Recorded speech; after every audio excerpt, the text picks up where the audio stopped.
नमस्कार साथियों।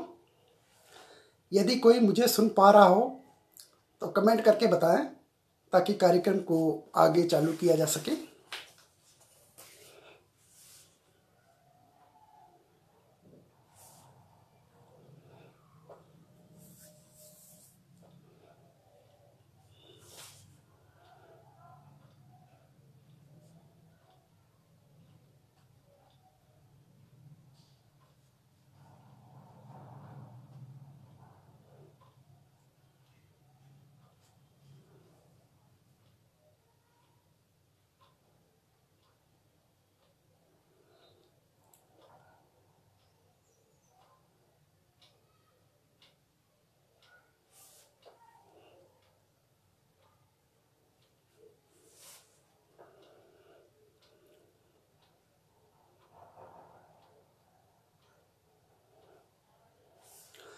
सभी साथियों को प्रणाम।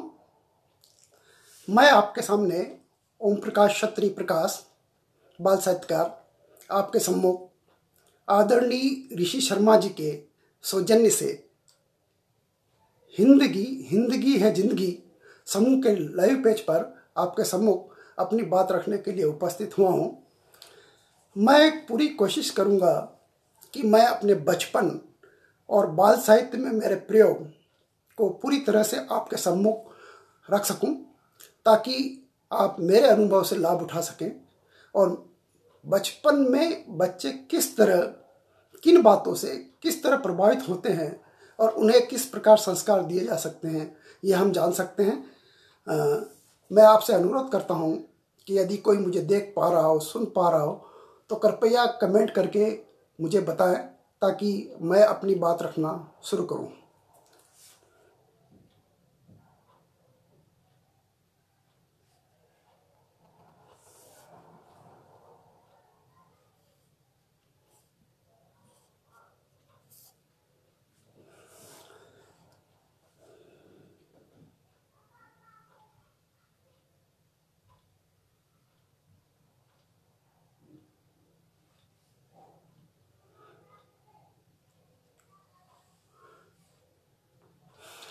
आदरणीय ऋषि जी, अगर आप मेरी बात सुन पा रहे हो तो कम से कम कमेंट करके मुझे बताएं ताकि मैं अपनी बात को आगे बढ़ा सकूं।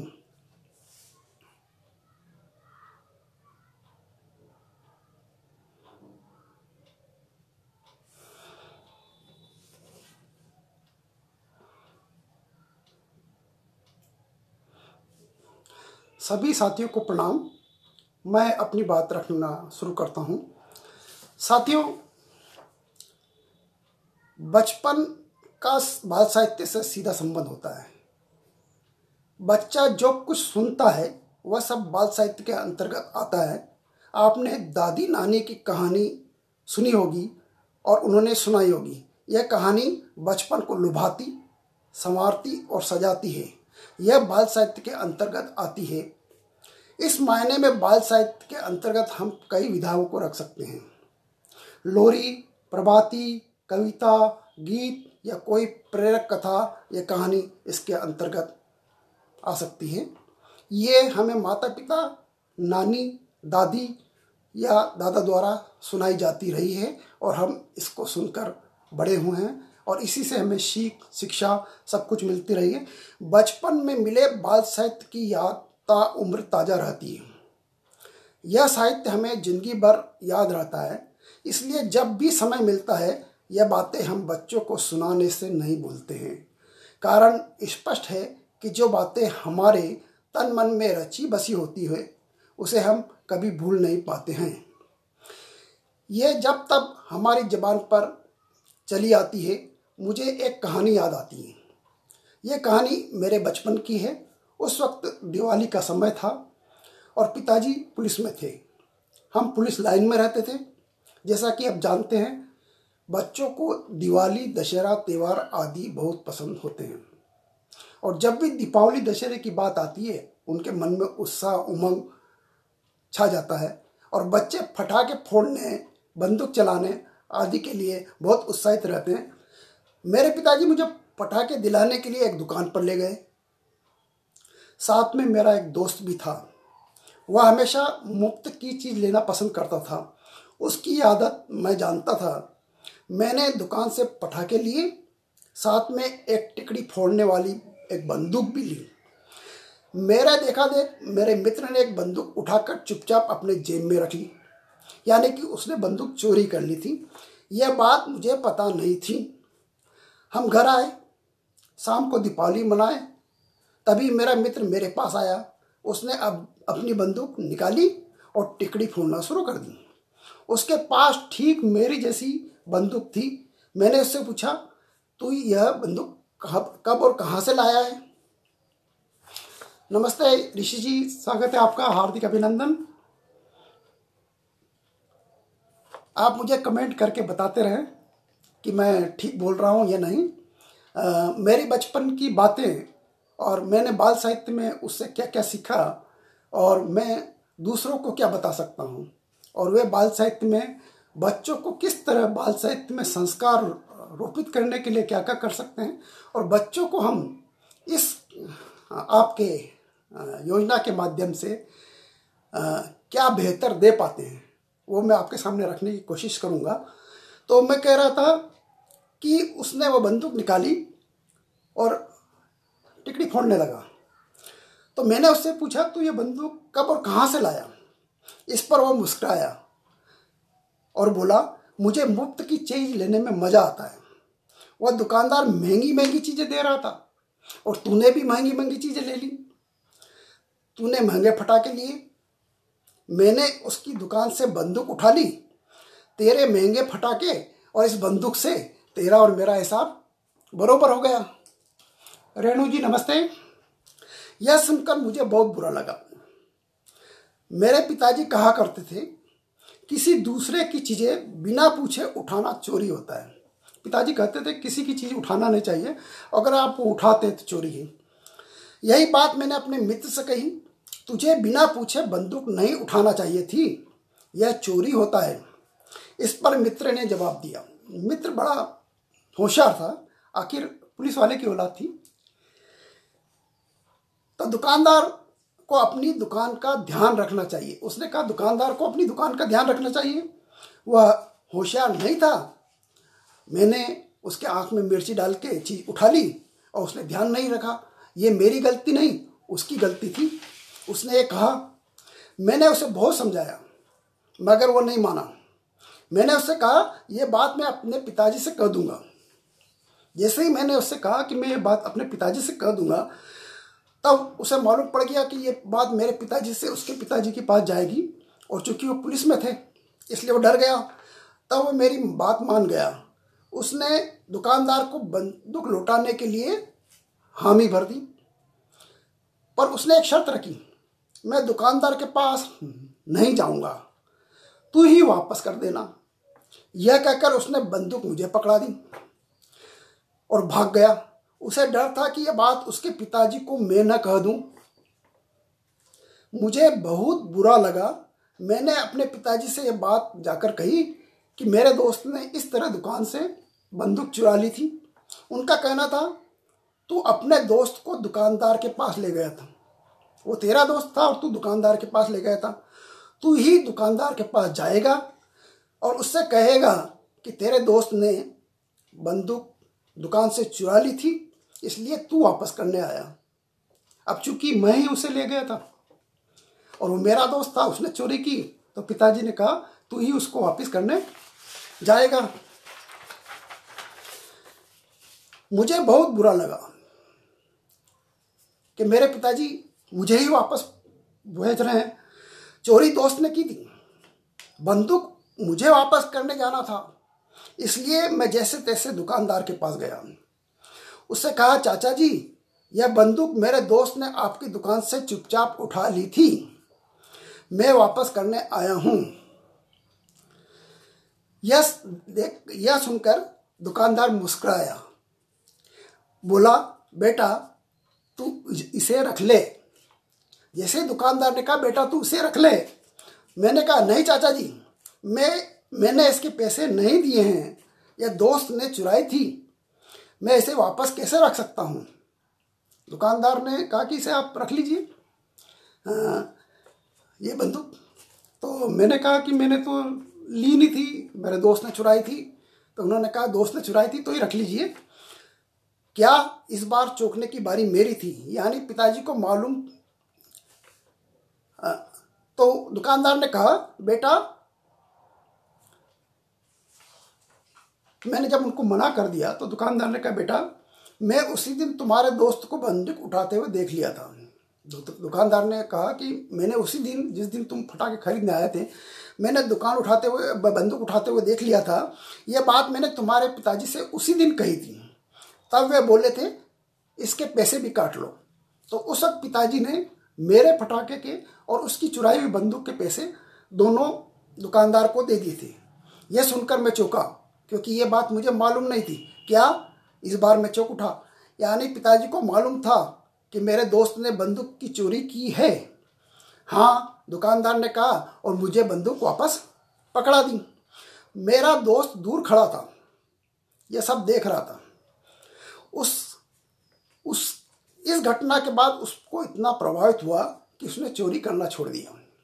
तो अब आप सोच सकते हैं कि उस वक्त मेरे पिताजी चाहते तो उन्हें उस दिन भी मालूम था कि मेरे दोस्त ने चोरी की है, और जब चोरी की है तो चोरी करना बुरी बात है, और एक पुलिस वाले थे तो वो मुझे डांट सकते थे, डपट सकते थे, फटकार सकते थे, और कह सकते थे कि तू चोर दोस्त के साथ मत रहा कर। पर उन्होंने ऐसा नहीं कहा था। तो मैं एक बहुत बढ़िया बात साझा करना चाहता हूँ कि उस वक्त पिताजी को मालूम था कि मेरे दोस्त ने चोरी की, लेकिन वो कुछ नहीं बोले। उन्होंने चुपचाप उसको पैसे दे दिए, और दुकानदार से वो बंदूक ले भी आया, और उसने दीपावली के दिन बंदूक से टिकड़ी फोड़ने की कोशिश की, और मैंने उसे देख लिया। तो मुझे ये बात पची नहीं कि एक पुलिस वाले का लड़का चोरी करे। मैंने पिताजी को कहा, पिताजी ने कहा बंदूक तुझे ही वापस करना है। और मैं बंदूक लेकर जब उसके पास गया, तब मुझे ये राज मालूम हुआ कि पिताजी को पहले ही मालूम था कि उस दोस्त ने चोरी की है, और चोरी करना अच्छी बात नहीं है। तो आप समझ सकते हैं कि मेरे पिताजी मनोविज्ञान के मामले में कितने आगे रहे होंगे। वो चाहते तो मुझे डांट सकते थे, डपट सकते थे, उस दोस्त को भी चोरी पकड़कर दुकानदार के पास ले जा सकते थे, पर उन्होंने ऐसा नहीं किया। मनोवैज्ञानिक रूप से उन्होंने मुझे वहाँ ले जाने का, और वहाँ जाकर मुझे पता हुआ कि बंदूक के पैसे मेरे पिताजी ने पहले ही दे दिए थे। और इस घटना से उस दोस्त पर इतना प्रभाव पड़ा कि उसने चोरी करना छोड़ दिया। तो ये मैं इसलिए कहना चाहता हूँ कि आज मेरा विषय है बचपन और बाल साहित्य। मेरे बहुत से साथी बाल साहित्य लिखते समय अंत में एक लाइन लिख देते हैं कि इस कहानी से हमें शिक्षा मिलती है कि हमें ऐसा नहीं करना चाहिए, है ना। तो मेरा कहने का मतलब ये है कि जब हम कहानी लिखते हैं तो उद्देश्य या उससे जो सीख मिलती है उसे हमें सीधे नहीं देना चाहिए। अगर मेरे पिताजी ने वास्तव में अगर मुझे ये सीख सीधे दी होती तो शायद उस दोस्त पर इतना प्रभाव नहीं पड़ता और वो चोरी करने की आदत नहीं छोड़ता, क्योंकि उद्देश्य किसी को अच्छा नहीं लगता। और चूंकि दोस्त दूर से देख रहा था और उसे जब ये मालूम पड़ी कि मेरे पिताजी को मालूम था, तो उससे इतना प्रभावित हुआ कि उसने चोरी करना छोड़ दिया। तो एक कहानी में कितना दम होता है ये हम इस घटना से समझ सकते हैं। महात्मा गांधी ने भी नाटक देखते हुए और बहुत से महापुरुषों ने ऐसे नाटक देखते हुए कहानी से शिक्षा ली और अपने जीवन में सुधार किया। इसलिए कहानी को हम बच्चों को आनंद लेने के हिसाब से, वो जितना भी आनंद ले सके उस हिसाब से हम कहानी कह दें और बच्चा उसमें आनंद ले ले और स्वयं समझ जाए, तभी उसमें सुधार हो सकता है। उपदेश और ऊपर से थोपने पर उसमें मतलब सुधार नहीं होता है। तो यह घटना आज भी मेरे मन पर अंकित है। यदि वास्तव में उस समय यह घटना नहीं होती तो शायद मेरे मन पर यह घटना अंकित नहीं होती और मैं इतनी बेहतर कहानी नहीं लिख पाता, क्योंकि बच्चों पर सीधा प्रभाव उसके माता पिता, उनके कार्य, उनकी शैली, उनके जीवन दिनचर्या आदि पर पड़ता है। इस घटना से ये पता चलता है कि हमारे माता पिता बचपन में जाने अनजाने हमारे मन में संस्कार रोपित करते रहते हैं। इस बात का हमें पता चलता है कि जब बड़े होते हैं तब मालूम होता है कि संस्कार हमारे माता पिता से मिले हैं। जब हम बच्चे होते हैं तो हम समझ नहीं पाते कि वास्तव में जो माता पिता हमारे साथ कर रहे हैं उसका क्या असर होगा, लेकिन जब हम बड़े होते हैं तब मालूम पड़ता है कि ये हमारे माता पिता के दिए हुए संस्कार हैं। बड़ा भाई यदि पिताजी को पलटकर जवाब नहीं देता है तो ये बात हमारे मन में गहरे बैठ जाती है। तब हम पिताजी की बातें सुनने के आदी हो जाते हैं। जब हम पुराने ज़माने में रहते थे तो उस समय बड़ा भाई या जो भी छोटे भाई होते थे अपने माता पिता को कभी पलटकर जवाब नहीं देते थे। तो इससे हमारे मन में भी वही बात बैठ जाती थी और हम बड़ों की बात सुनने के आदी हो जाते थे। उनकी हर बात सुनना, उस पर ध्यान देना हमारे संस्कार में शामिल हो जाता था, क्योंकि बचपन में जो आदतें हमारे अंदर विकसित होती है वही आदतें धीरे धीरे संस्कार का रूप ले लेती हैं। आदतें ही जब रूढ़ हो जाती है, यानी कि अपने अंदर रस बस जाती है, तो वो हमारे संस्कार निरूपित हो जाती है और यही संस्कार बड़े होने पर हमारे अंदर रचे बसे होते हैं। माता का मेहनती स्वभाव और जल्दी उठने की आदत हमारे आचरण में कब सम्मिलित हो जाती है हमें इसका पता ही नहीं चलता। इसका पता हमें बचपन में नहीं चलता, मगर जब हम स्वयं आदत से मजबूर हो जाते हैं माता के साथ, जब हम स्वयं उठने लग जाते हैं जल्दी, तो कभी इस बारे में सोचते हैं तब पता चलता है कि संस्कार हमारे माता पिता या माता द्वारा अनजाने में हमें दिए गए थे और ये हमारे अंदर रच बस गए। पिताजी की दृढ़ता और विश्वास हमें विरासत में मिलता है। मुझे मालूम है मेरे पिताजी कभी नहीं डरते थे। ये बात उन्होंने मुझे व्यवहार रूप से, कार्य रूप से, एक तरह से प्रत्यक्ष रूप से नहीं समझाई थी, कार्य करके और उसे व्यवहार में लाकर समझाई थी और वही संस्कार मेरे अंदर भी रचे बसे थे। इस बात पर मुझे घटना याद आती है कि पिताजी की दृढ़ता, उनका विश्वास बच्चों में किस तरह संस्कारित होते हैं। ये पिछले दिनों मैं इसका भुक्तभोगी हूँ। पिछले दिनों मुझे कोरोना हो गया था, उस समय टाइफाइड हुआ था और अपोलो अस्पताल में मैं जब गया तो मुझे उन्होंने कोरोना घोषित कर दिया था। इंदौर के अपोलो अस्पताल में मुझे ले जाया गया। सब जानते हैं कि मुझे टाइफाइड था। इस वजह से मैं बहुत कमज़ोर हो गया था, बोलना भी बंद हो गया था। मगर जब अस्पताल में मेरी रिपोर्ट कोरोना पॉजिटिव आई तब मेरी पत्नी, पुत्रवधू, पुत्र आदि सब रोने लगे और उनको रोना देखकर मुझे भी रोना आ गया। जब कुछ देर बाद पुत्र ने रोना बंद किया तब मुझसे पूछा, पिताजी आपको डर नहीं लगा, आपको कोरोना है? यह सुनकर मैं न चाहते भी मुस्कुरा दिया और जब मैं मुस्कुराया, हंसा, तो पुत्र ने कहा, आप हंस रहे हैं? पुत्र ने दोबारा कहा। इस पर मैंने उससे कहा, बेटा इस दुनिया में कोई अजर अमर नहीं, जो आया है वो एक दिन जाएगा। यह बात दूसरी है, कोई जल्दी चला जाएगा, कोई देर से जाएगा, लेकिन जाएंगे सभी। मुझे भी एक दिन जाना है, फिर जाने से क्या डरना। यह सुनकर वह आश्वस्त हो गया। उसने दोनों कंधे उचका दिए, मानो कह रहा हो, वाह पिताश्री आप तो बड़े हिम्मत वाले हो। जबकि उसे पता नहीं था कि यह हिम्मत मुझे अपने पिताश्री से मिली थी। बच्चों को बचपन से ऐसे संस्कार जाने अनजाने अपने माता पिता से मिल जाते हैं। यह हमें बचपन में मालूम नहीं पड़ता। हम बच्चे होते हैं इसलिए बचपन में केवल उनका अनुसरण करते हैं। यही अनुसरण हमारी आदत बन जाती है। आदत कब संस्कार ग्रहण कर लेते हैं इसका पता हमें नहीं चलता। मुझे एक वाक्य याद आता है। मैं उस वक्त मंदसौर में रहता था। वह हमारा घर पुलिस कॉलोनी में था, नई आबादी में था।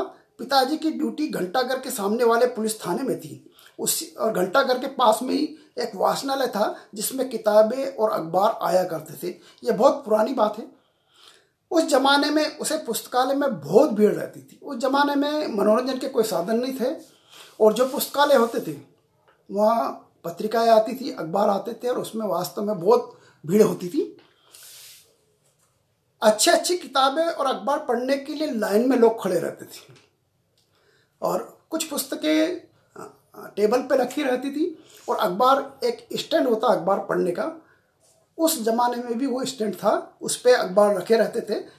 कभी कभी अखबार पढ़ने वाले स्टैंड के पास हम इसलिए खड़े हो जाते कि जब वो पत्रिका को पढ़ने वाला वहाँ से चला जाएगा तो उस बेहतर पत्रिका को पढ़ने के लिए हम नंबर लगा देंगे। तो इसलिए हम जान करके उस अखबार के पास खड़े हुए उसे पढ़ने की कोशिश करते, ताकि जो हमारी मनपसंद पत्रिका है वो पढ़ने वाला पाठक चला जाए तो हम झट उसकी जगह ले लें।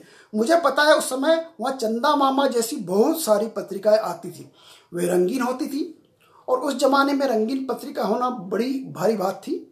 उसे हम चाव से पढ़ा करते थे। अखबार में रंगीन बाल साहित्य का पन्ना आता था, उसे कई दिनों तक पढ़ते, संभालते, संवारते और रखते थे। पिताजी ने वह पुस्तकालय हमें दिखाया जिसे से हम किताब पढ़ने को मिल जाए और हम उनसे किताब की मांग न करें। उस समय क्या होता था, हमें पढ़ने की आदत थी, पिताजी से मांग करते थे कि हमें किताब दिला दो। तो उन्होंने इसका सीधा रास्ता अपनाया था, क्योंकि पिताजी पुलिस में थे, किसी से रिश्वत नहीं लेते थे। तो किताब के लिए पैसे जुगाड़ना बहुत मुश्किल काम था और हमें उस दौर में वास्तव में बहुत काम करके आगे बढ़ना पड़ा। उस ज़माने में हम गर्मी की छुट्टियों में टेंट लगाने का काम, बिजली सीखने का काम, और उस समय एक चूड़ीदार एक कैसेट होती थी जिसपे वो कैसेट चलती थी और रिकॉर्डर पे सुई चलती थी और वो शादी ब्याह में उसे बजाते थे। तो उसको बजाने का काम भी किया, साइकिल सुधारने का काम भी सीखा। मतलब गर्मी में हम हर हुनर सीखते थे ताकि पिताजी की हेल्प की जा सके। यहीं से जाने अनजाने हमें पढ़ने लिखने के संस्कार मिले। हमारे बड़े भाई साहब थे, वो भी बड़े पढ़ाकू थे। मतलब मैं ये पूरा इसलिए बता रहा हूँ, वर्णन करने का, कि बच्चों को संस्कार कहाँ से मिलते हैं और संस्कार जब वहाँ से मिलते हैं तो किस तरह मिलते हैं और उसके द्वारा हम किस तरह उस संस्कार को अपनी कहानी में या रचना में, कविता में उतार सकते हैं।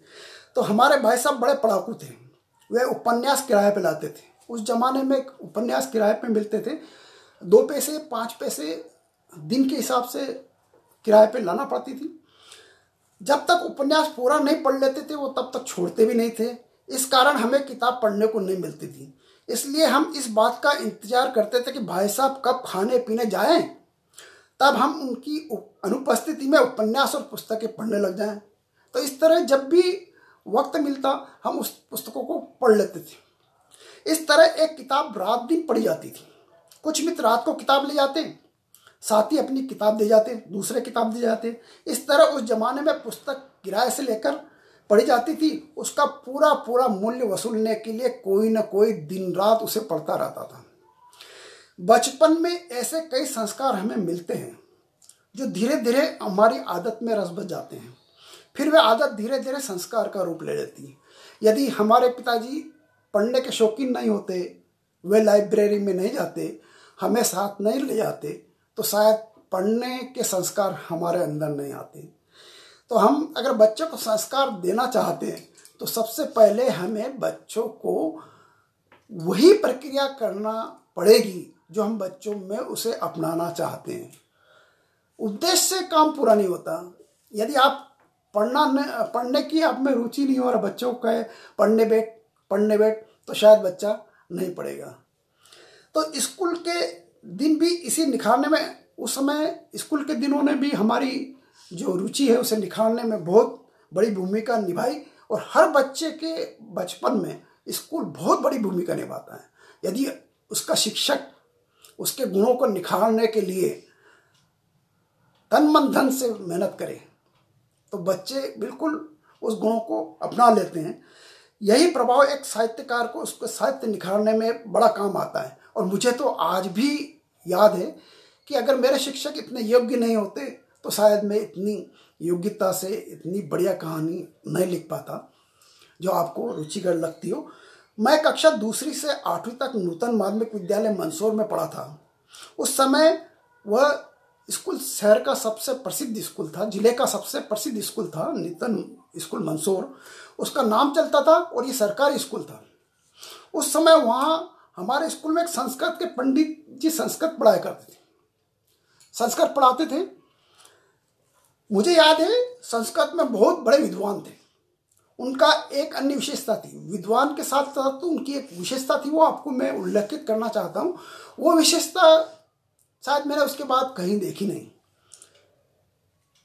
वे दोनों हाथ से लिखा करते थे। इस हाथ से लिखते, हाथ दुखने लग जाता इस हाथ से लिखना शुरू कर देते। यह उनकी सबसे बड़ी विशेषता थी।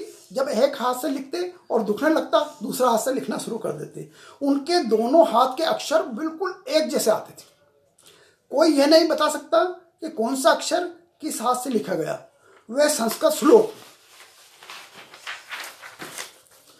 और पाठ का सटीक स्मरणीय व्याख्या करते थे। मतलब वो जो संस्कृत पढ़ाते थे उसकी इतनी सुंदर सटीक और बढ़िया व्याख्या करते थे कि आप उसे आजीवन नहीं भूल सकते। और शायद मैं उस जमाने में जब मैं 8वीं पढ़ा तो उस जमाने की मैं संस्कृत की किताब नहीं जानता, लेकिन उस जमाने के पढ़े हुए 5-10 श्लोक मुझे आज भी याद है। यह उन्हीं की गुरुता का प्रभाव रहा कि वे श्लोक मैंने जब हायर सेकेंडरी जावद में पढ़ता था तो रसायन के पीरियड में, उस समय मेरे हायर मैथमेटिक्स थी, रसायन के पीरियड में मैं एक श्लोक जोर जोर से बोल रहा था। उपदेशे मूर्खाणाम प्रकोपायन शांते पैपान भुजंगणाम केवल ईश्वर्धनम। तो उस समय रसायन के शिक्षक आए और आते ही वो मेरे पीछे थे, आते ही पीठ थपथपाई, बोले यार तुम साइंस के आदमी और संस्कृत के श्लोक याद हैं। तो मैंने कहा साहब ये आप जैसे गुरुओं की मेहरबानी है। उन शिक्षक के बारे में बाद में बताऊंगा। यही ऐसे 2-4 श्लोक उस जमाने में कैसे याद हुए मुझे भी याद नहीं, लेकिन संस्कृत के श्लोक याद हो गए थे। और इसी स्कूल की एक चपरासी था प्यून। उस चपरासी का मतलब मतलब उस चपरासी की विशेषता मैं आपको बताना चाहता हूँ कि उसकी विशेषता यह थी कि अंग्रेजी भाषा में वो पूरा विद्वान पंडित था। जब हमें कठिनाई होती तो वो एक लंबी झाड़ू थी उस जमाने में खोड़िए की, जो खड़ा होकर लगाता था और उस बरामदे से लेकर इस बरामदे तक एक ही झाड़ू में वो साफ कर देता था।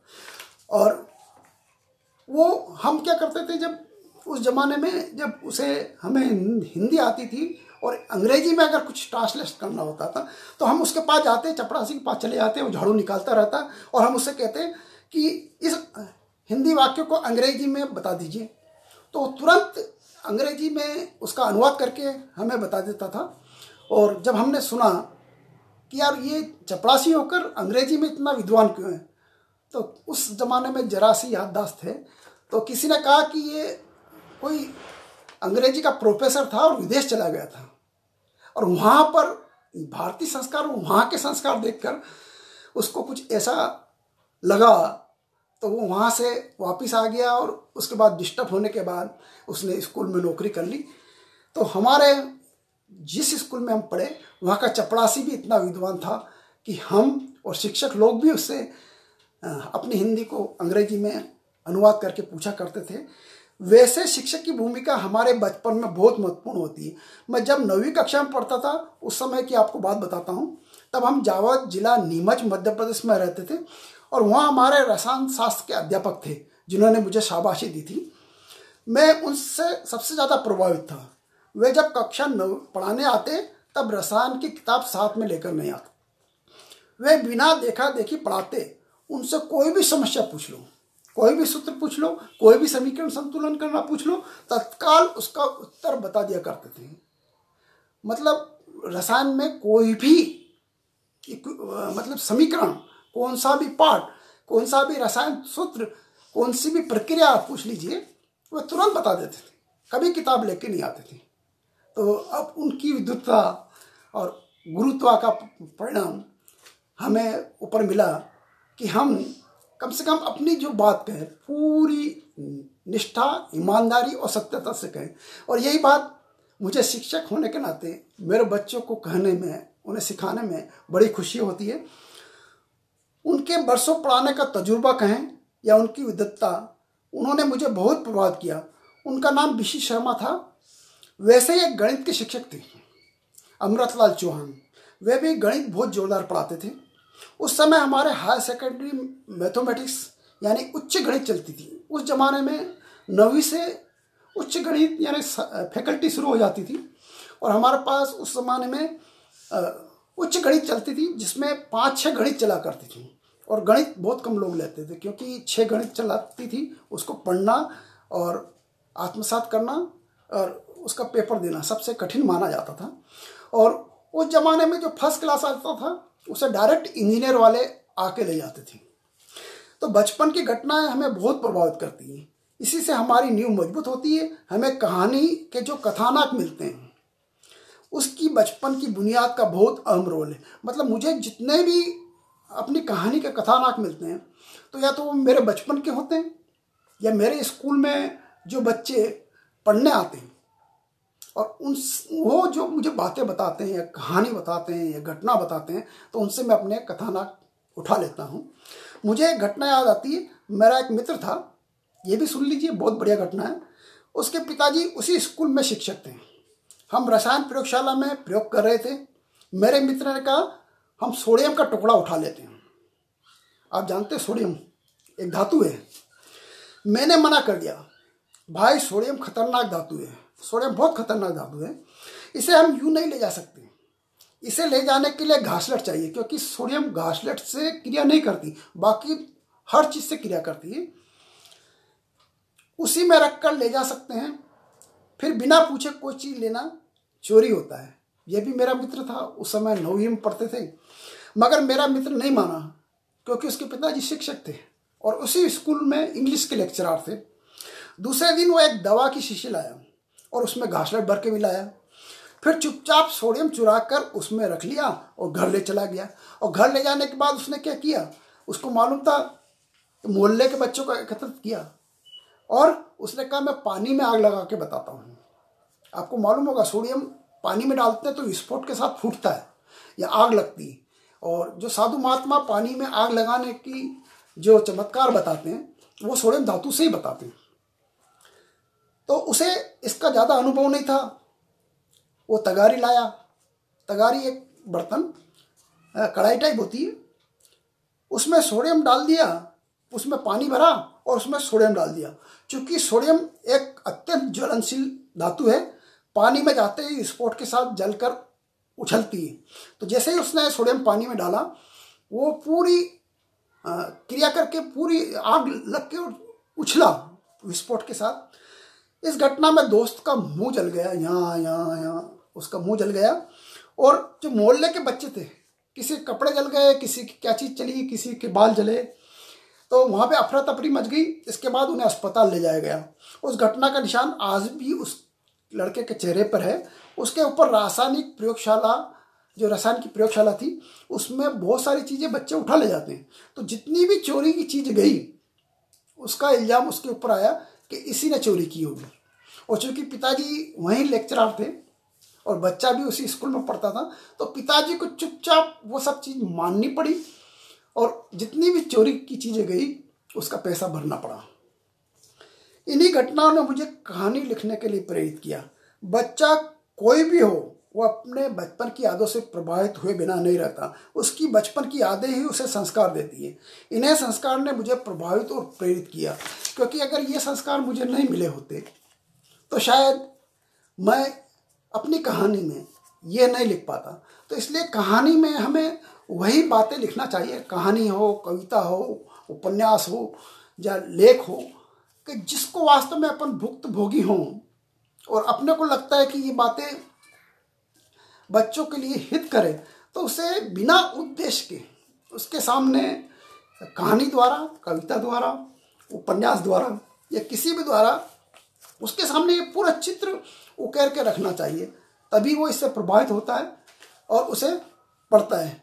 आज जब मैं इस बारे में सोचता हूँ तो पाता हूँ कि मुझे साहित्य रचने के लिए प्रेरित करने में मेरे माता पिता, यार दोस्त, भाई बहन, रिश्तेदार, यहाँ तक कि मेरी पत्नी, इसका भी बहुत बड़ा हाथ रहा है।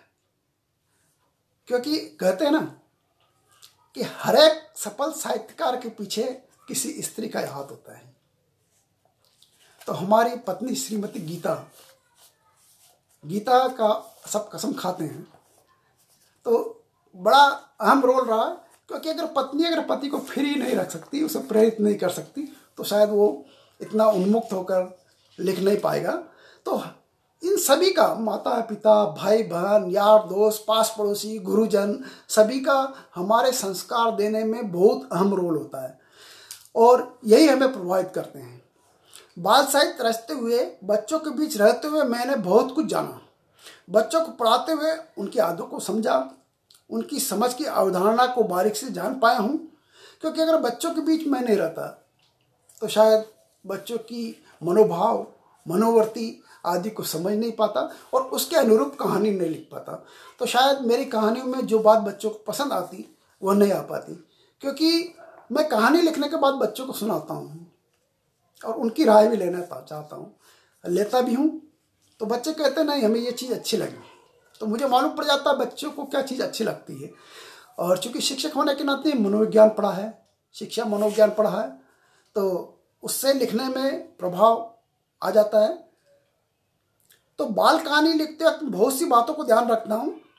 अब मैं बचपन से उठकर बाल साहित्य की ओर आता हूँ कि बाल साहित्य लिखते समय हमें किन किन बातों का ध्यान रखना चाहिए विषय रूपांतर करते हुए।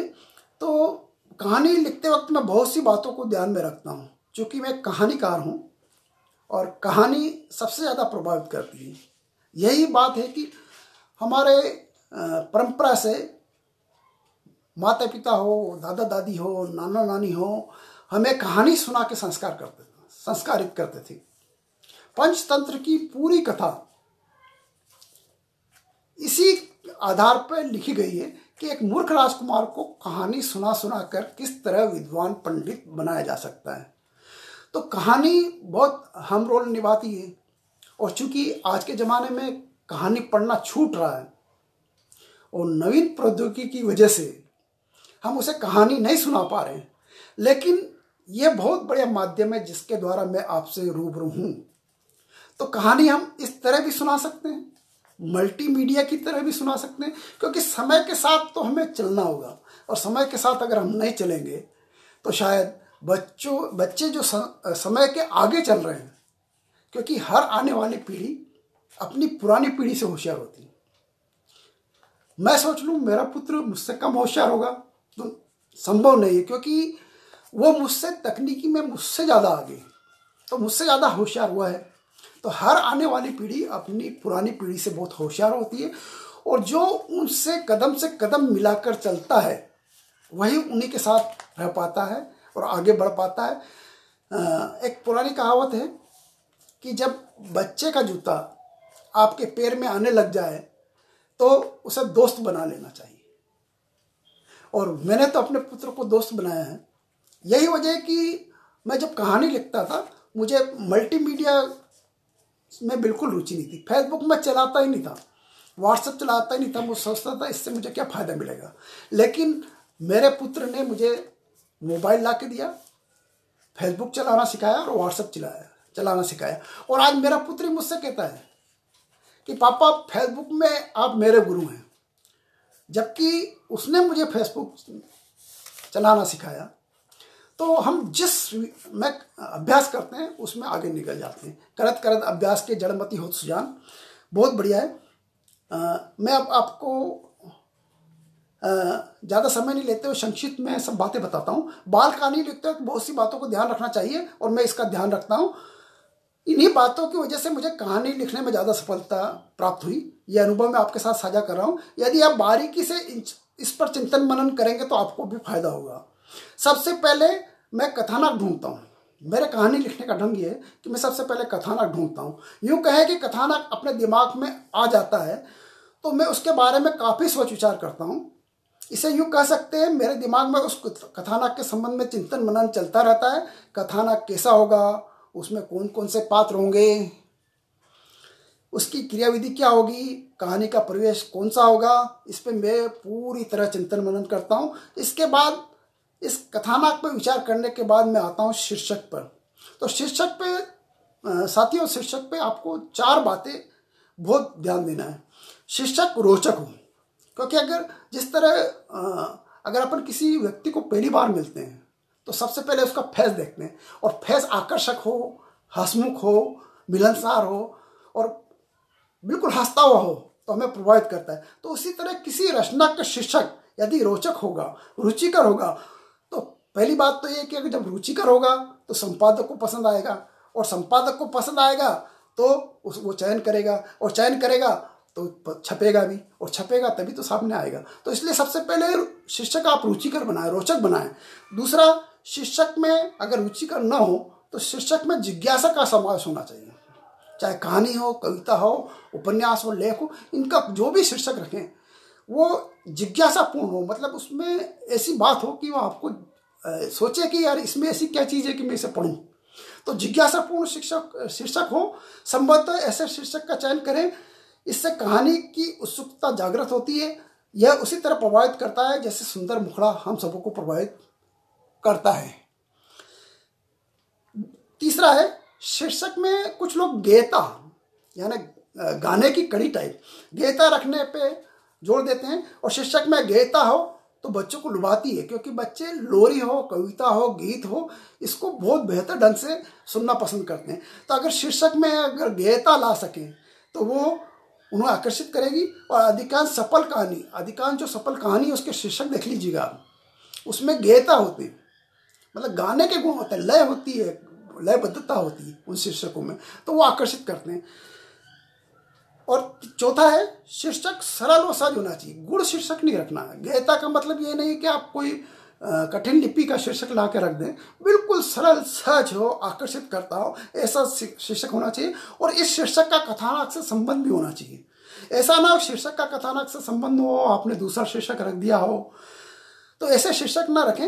इन चारों बातों को ध्यान में रखकर आप शीर्षक का चयन कीजिए, इससे कहानी छपने की 25% संभावना बढ़ जाएगी, ये मेरा दावा है। मगर कहानी के शीर्षक के साथ साथ उसका कथानक भी बढ़िया होना चाहिए। शीर्षक अगर आपने बढ़िया लिखा तो उसके साथ उसका कथानक भी बढ़िया होना चाहिए, वो जिसे इंग्लिश में प्लॉट कहते हैं। प्लॉट भी बढ़िया होना चाहिए, क्योंकि जब प्लॉट बढ़िया नहीं होगा तो उस पर आप कहानी अच्छी नहीं कर सकते हैं।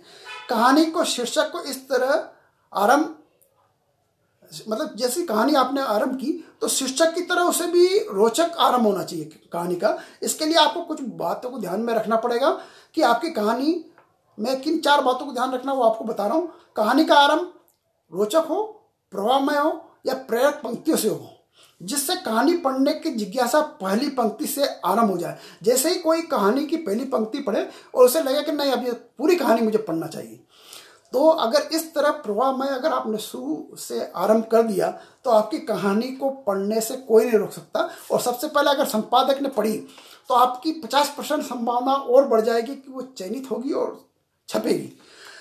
आरंभ में आप कोई समस्या रख सकते हैं, वह उत्सुकता जगाने वाली हो, उसे पढ़ते ही पाठक को लगे कि इसका निष्कर्ष हमें जानना चाहिए। उसे पूरे कहानी मजबूरन पढ़ना पड़ेगी, तभी काम चलेगा। यानी आरंभ पढ़ते ही पाठक आपकी कहानी से जुड़ जाए, तभी आपकी कहानी सफल है। तीसरी बात, कहानी का आरंभ किसी घटना से कर सकते हैं, क्योंकि घटना आदमी को बहुत प्रभावित करती है। मगर घटना या समस्या ऐसी हो कि पाठक उसके समाधान को पढ़ने के लिए उत्सुक हो। वो घटना या समाधान उसे पूरा आभासित नहीं होना चाहिए, पहले से उसको घटना की पूरी जानकारी नहीं होना चाहिए, ताकि वो कहानी को आरंभ से अंत तक पढ़ना की कोशिश करे या मजबूरी में पढ़े।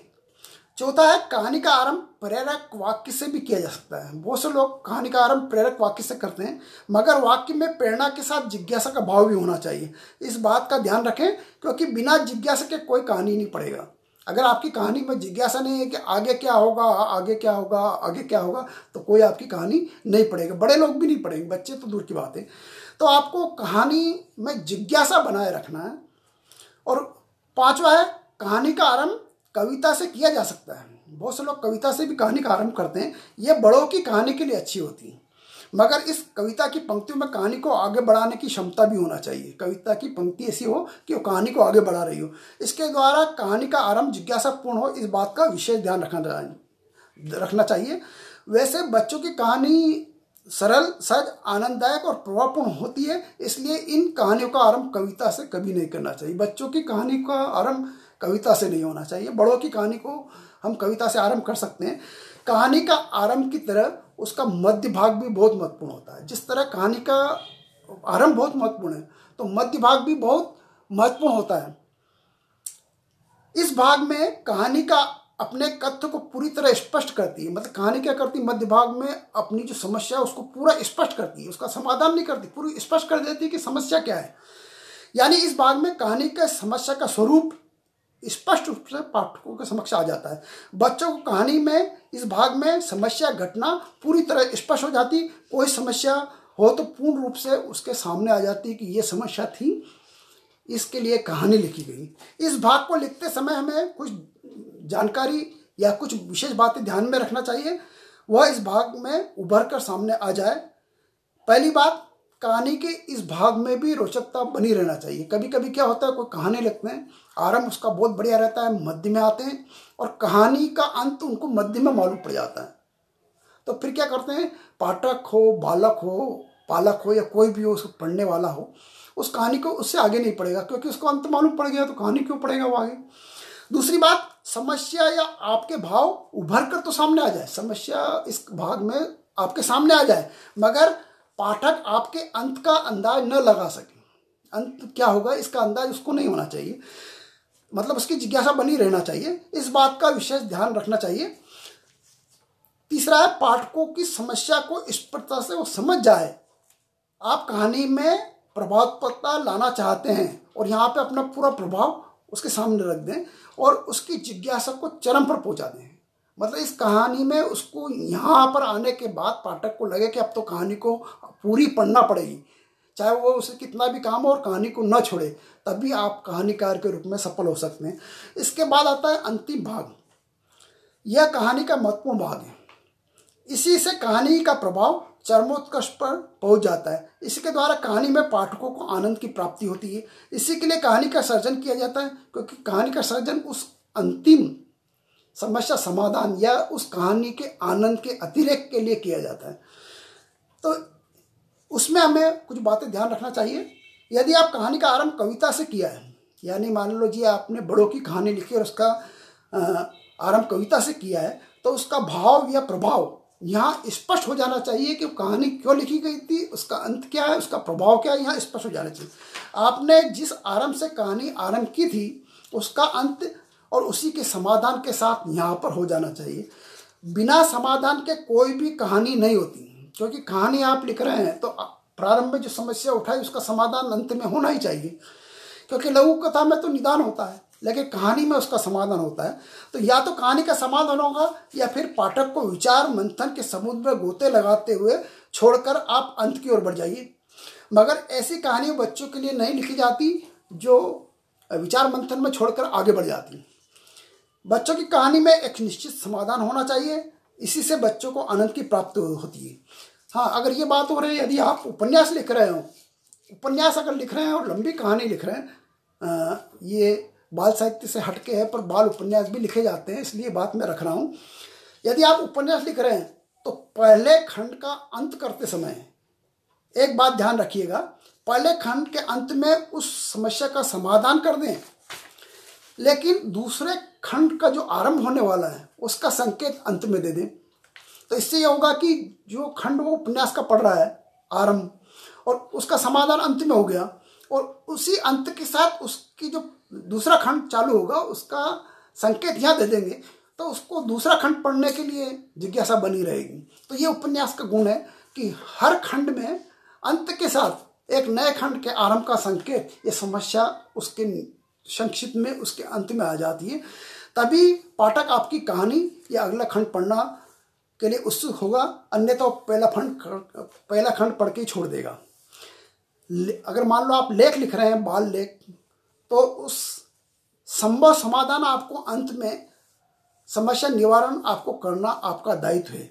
आप इसे संभव समाधान अवश्य इंगित करें लेख में भी। इस बात के साथ आप कहानी, लेख, उपन्यास का समापन करें, इससे आपका प्रभाव बढ़ जाएगा और आपकी कहानी रुचिकर बाल पाठकों या बड़े के पाठकों के लिए बहुत बेहतरीन लगेगी। मुझे आदरणीय ऋषि जी ने 40 मिनट का समय दिया था और मैं जल्दी जल्दी अपनी बात को आपके सामने रख पाया हूँ। आशा है इस वेबिनार में या वीडियो में आपको बहुत ही रोचक और ज्ञानवर्धक और आपके कहानी, उपन्यास, कविता के लिए अच्छी बातें पता चली होगी। यदि आपको मेरी कुछ बातें अच्छी लगी तो मेरा मेहनत और ऋषि जी की अभियान की सार्थकता सिद्ध हो जाएगी। नमस्ते, जय हिंद, जय भारत।